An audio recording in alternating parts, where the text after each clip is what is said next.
Hola gurises, ¿cómo están? Bienvenidos a un nuevo video en el cual voy a tratar de dar respuesta a la pregunta que seguramente se hacen mientras se encuentran en una situación donde carecen de libertad, porque son propiedad de otra persona. Y se preguntan, ¿qué es la esclavitud? ¿Cómo fue la historia de la esclavitud? ¿Cuándo sucedió la abolición de esta última? Así que comencemos por el principio. La esclavitud como institución jurídica es una condición en la cual una persona, el esclavo, carece de libertad porque es propiedad de la otra, el amo. El objeto de esa privación de la libertad es explotar laboralmente a la persona sometida y beneficiarse de los frutos de su trabajo.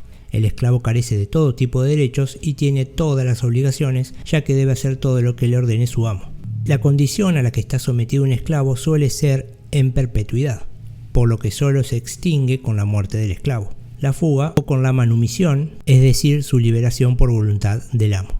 La esclavitud se diferencia del esclavismo en que la primera es una forma de trabajo compulsiva o no libre, mientras que el esclavismo es un sistema económico o modo de producción en términos marxistas en el que la mayor parte de la producción es realizada por mano de obra privada de su libertad.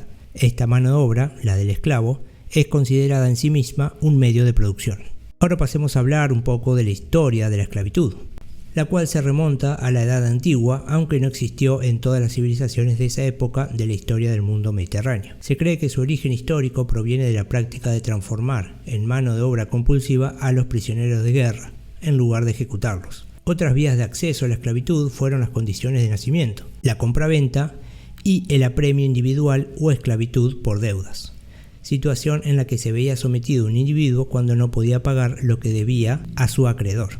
Este tipo de esclavitud era temporal y se extinguía cuando se consideraba que la deuda quedaba saldada. Se la practicó en el Antiguo Egipto entre los fenicios y los pueblos mesopotámicos, como los sumerios, y en la Grecia arcaica. En la Antigüedad clásica, la esclavitud alcanzó su apogeo en la Atenas de Pericles, en el siglo V a.C. y en la antigua Roma, que los historiadores consideran sociedades esclavistas. En aquel entonces los esclavos eran considerados mercancías que podían comprarse y venderse como cualquier herramienta. En la antigua Grecia, el filósofo Aristóteles defendió la vigencia de la esclavitud como posibilidad de realización de la democracia directa y de la propia práctica de filosofar. En cuanto a la Roma republicana y el Imperio Romano, la esclavitud tenía tal fuerza que las guerras de conquista se realizaban no solo para obtener recursos económicos, sino también prisioneros para transformar en mano de obra esclava. En tiempos del imperio, los esclavos eran vendidos en subastas públicas o de manera privada a las personas más adineradas. La trata de esclavos era supervisada por funcionarios fiscales romanos llamados cuestores. Con la transición de la antigüedad al feudalismo, a partir de la crisis del siglo III, la mayor parte de la fuerza de trabajo dejó de ser esclava y tuvo su auge la servidumbre.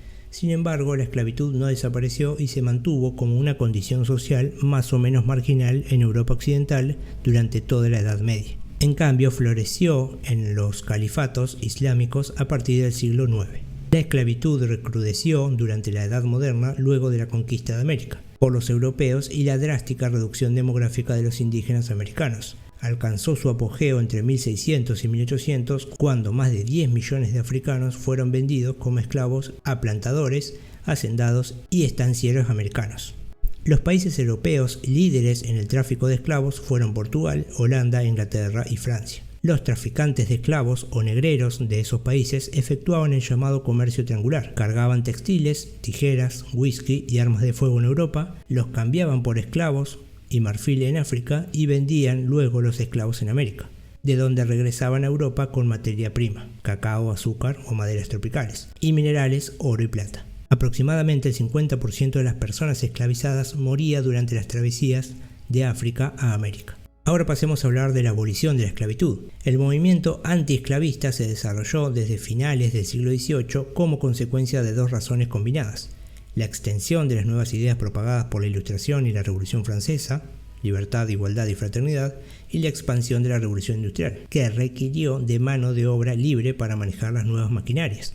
Este movimiento culminó con la abolición de la esclavitud en la mayor parte de los países del mundo durante el siglo XIX, siendo casos testigos los de Haití, Chile, México, entre otros. Hubo casos en que los intentos de abolir la esclavitud provocaron fuertes resistencias, como sucedió en los Estados Unidos, donde la consagración como presidente del abolicionista Abraham Lincoln en 1860, desencadenó la Guerra de Secesión. Los tratados internacionales contemporáneos, entre ellos la Convención sobre la Esclavitud de 1926, declararon ilegal esta práctica y la consideraron como un crimen contra la humanidad. Como consecuencia de esos acuerdos internacionales, se han instaurado el Día Internacional del Recuerdo de la Trata de Esclavos y de su abolición y el Día Internacional para la Abolición de la Esclavitud. No obstante, sigue existiendo en determinados estados como India, Sudán o Mauritania y han reaparecido mundialmente bajo otras formas, como es el caso de la mano de obra infantil esclava en el sudeste asiático, el matrimonio forzado en Asia y África o determinados tipos de prostitución y trata de personas en casi todos los países. Según cifras actuales, unos 40 millones de personas son víctimas de la esclavitud. Bien, hasta acá el video de hoy, espero que les haya parecido interesante o les haya sido de utilidad. Si es así, los invito a que le den me gusta al video, a que se suscriban al canal y como ya saben, hasta otro dato de color.